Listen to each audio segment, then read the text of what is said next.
Injili ya Yohana sura ile ya 16 aya ya 13 tunaandikiwa maneno haya: lakini yeye atakapokuja, huyo Roho wa kweli, atawaongoza watie kwenye kweli yote, kwa maana hata nena kwa shauri lake mwenyewe, lakini yote atakayoyasikia atayanena, na mambo yajayo atawapasha habari yake.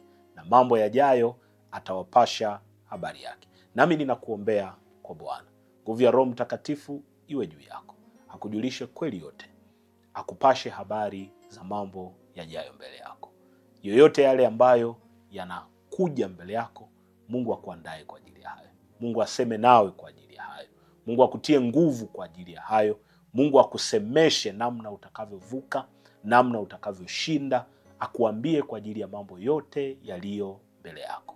Ninamwamini Bwana ambaye amemwachia Roho Mtakatifu wake akae ndani yetu ili atupashe habari za mambo yajayo. Ninajua anafanya hivi ili kisiharibike chochote katika maisha yako. Mungu anapokupasha habari za mambo yajayo, anataka kukuhifadhi kwa ajili ya hiyo kesho. Anataka kukufanya uwe mshindi kwenye kesho yako. Anataka kufanya mshindi katika huo wakati ujao mbele yako. Mungu akuandae uwe imara, Mungu akuandae uwe hodari, Mungu akuandae uwe na nguvu na uweze kuivuka hiyo kesho kwa ushindi na ujasiri mkubwa. Na tuombe.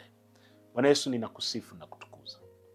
Asante kwa zawadi ya Roho wako Mtakatifu ambaye anakuja kutujulisha kweli yote, ambaye atanena mambo yote atakayoyasikia.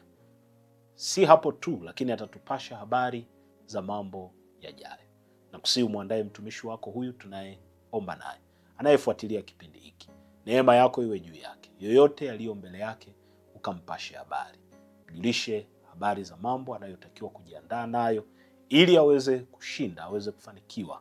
Neema yako iwe pamoja naye, Bwana, ukamfadhili. Si yeye tu, waangalie na walio karibu naye. Waangalie wanaomzunguka, angalia uzao wake, angalia watoto wake. Mjulishe mambo yanayoendelea kwao. Mjulishe mambo yajayo mbele yao. Ukampe fadhili, ukampe neema. Iangalie na kazi yote uliyompa, Bwana. Mjulishe mambo yajayo ili apate kushinda na kufanikiwa, katika jina la Yesu Kristo, mwana wa Mungu aliye hai. Amen. Mungu akubariki sana. Asante kwa kufuatana nasi.